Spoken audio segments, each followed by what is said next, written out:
आप सऊदी अरब के एक विशाल खाली रेगिस्तान के बीच में खड़े हैं, लेकिन उस खालीपन के बीच में दो विशाल शीशे वाली गगनचुंबी इमारतें एक दूसरे के बिल्कुल समानांतर खड़ी हैं। ये सिर्फ कोई विज्ञान कथा की कल्पना नहीं है, ये द लाइन है जो सऊदी अरब की अब तक की सबसे साहसी शहरी परियोजना का मुख्य हिस्सा है।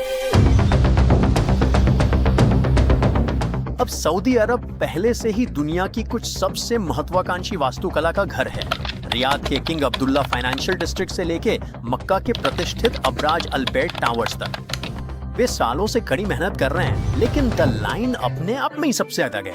इस परियोजना की घोषणा 2021 में की गई थी और ये देश के भविष्य के लिए एक बड़े विजन का हिस्सा है जिसे नियोम कहा जाता है। ये 500 अरब डॉलर का मेगा प्रोजेक्ट है जिसे लोगों के रहने, काम करने और पर्यावरण के साथ तालमेल बिठाने के तरीके को फिर से परिभाषित करने के लिए बनाया गया है।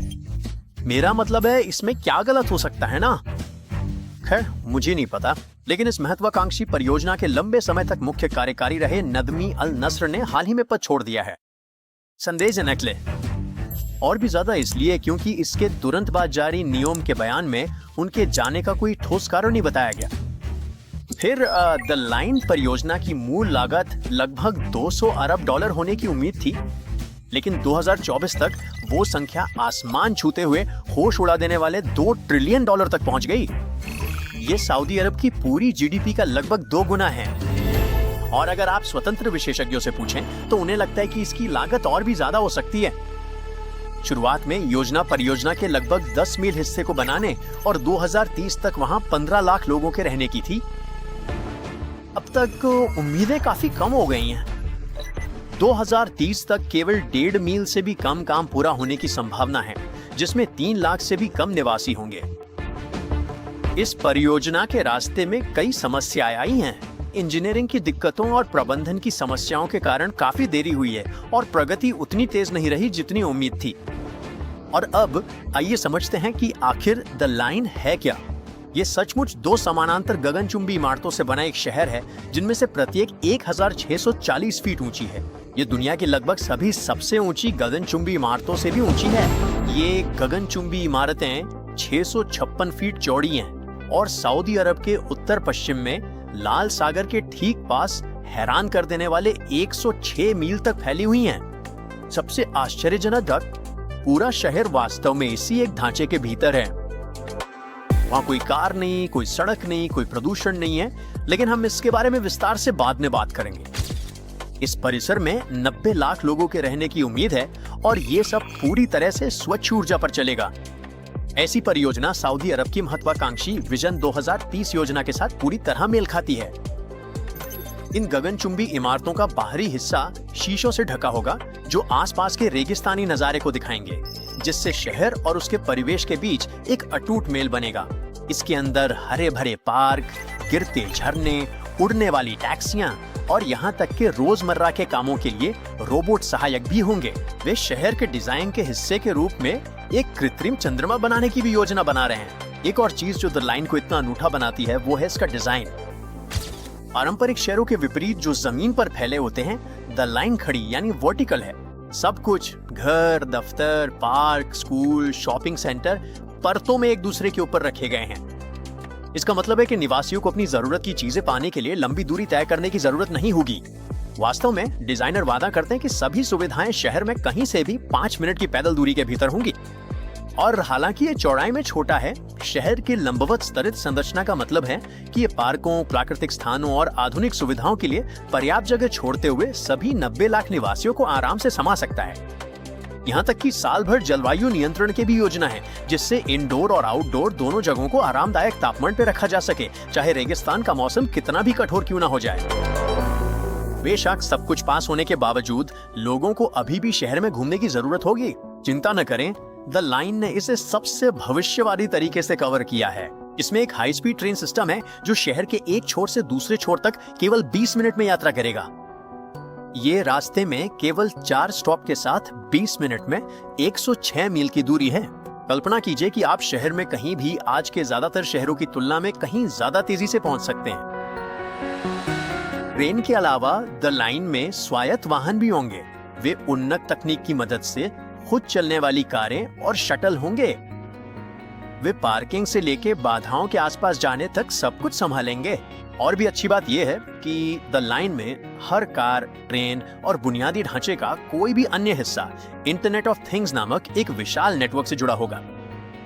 सेंसर और रियल टाइम डेटा ट्रैफिक को सुचारू रूप से चलने देंगे, जिससे देरी रुकेगी और भीड़ कम होगी। उन्होंने पहली बार 2017 में न्योम प्रोजेक्ट के बारे में बात की थी। द लाइन के अलावा न्योम में एक अष्टकोणीय आकार का तैरता हुआ औद्योगिक शहर और एक शानदार माउंटेन स्की रिजॉर्ट शामिल होने की उम्मीद है। वहां सऊदी अरब 2029 में एशियाई शीतकालीन खेलों की मेजबानी करेगा। इसके अलावा दुनिया का सबसे बड़ा हरित ऊर्जा संयंत्र होगा, जो इस क्षेत्र को आत्मनिर्भर और टिकाऊ बनाएगा। न्योम का लक्ष्य दुनिया भर के लोगों को आकर्षित करना है, न केवल घूमने के लिए बल्कि वहां रहने के लिए भी। निवासियों को उनकी अपनी पहचान भी दी जाएगी, न्योमियंस। हर कोई नहीं मानता कि यह निर्माण एक अच्छा विचार है। कुछ शहरी योजनाकारों और वास्तुकारों ने शहर के सीधी रेखा वाले लेआउट में काफी बड़ी खामियों की ओर इशारा किया है। देखिए, जोहान्सबर्ग जैसे एक सामान्य शहर में, जो द लाइन से कहीं ज्यादा बड़ा है, दो आम लोग आमतौर पर एक दूसरे से सिर्फ 20 मील की दूरी पर होते हैं। लेकिन द लाइन में किन्हीं भी दो लोगों के बीच की औसत दूरी 35 मील होगी। ये लगभग 2 गुना है, जबकि द लाइन का कुल इलाका बहुत छोटा है।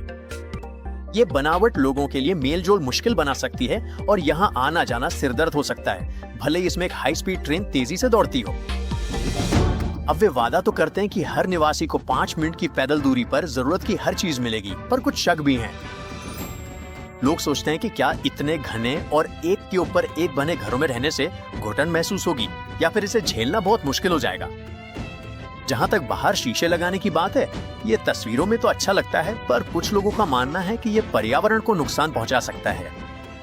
रेगिस्तान में सूरज की इतनी रोशनी को रिफ्लेक्ट करने से वहां के जानवरों को दिक्कत हो सकती है या गर्मी की नई समस्याएं खड़ी हो सकती हैं।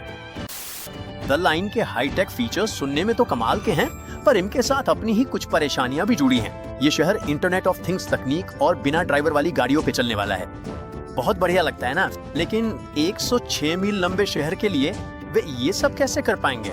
सब कुछ ठीक से चलाने के लिए हर तकनीक, कार, ट्रेन और ढांचे का आपस में तालमेल होना जरूरी है, ताकि वे रियल टाइम डेटा शेयर कर सकें।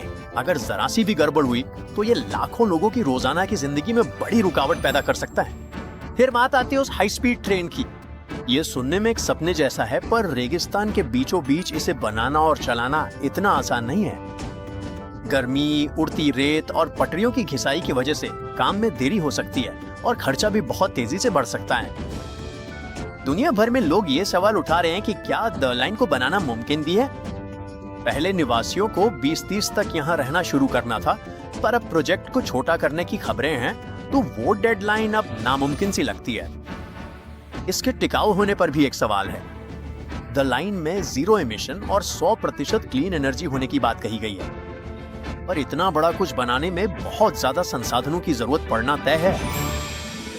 इन चुनौतियों को देखते हुए सऊदी अरब द लाइन के लिए नए फंड ढूंढ रहा है और तय कर रहा है कि विजन 2030 के किन प्रोजेक्ट्स को पहले पूरा किया जाए। एक अंदरूनी सूत्र ने हाल ही में कहा है कि कुछ प्रोजेक्ट्स तो तय योजना के मुताबिक चलेंगे, पर कुछ में देरी हो सकती है या उन्हें छोटा किया जा सकता है। ये बात अली शिहाबी की बातों से मेल खाती है, जो नियोम के एडवाइजरी बोर्ड के सदस्य हैं। उन्होंने माना कि विजन 2030 के लक्ष्य हमेशा से ही बहुत बड़े रखे गए थे, शायद जरूरत से ज्यादा बड़े, और उनका कहना है कि अगर वे समय पे इसका कुछ हिस्सा भी पूरा कर लेते हैं तो भी एक बहुत बड़ी उपलब्धि होगी।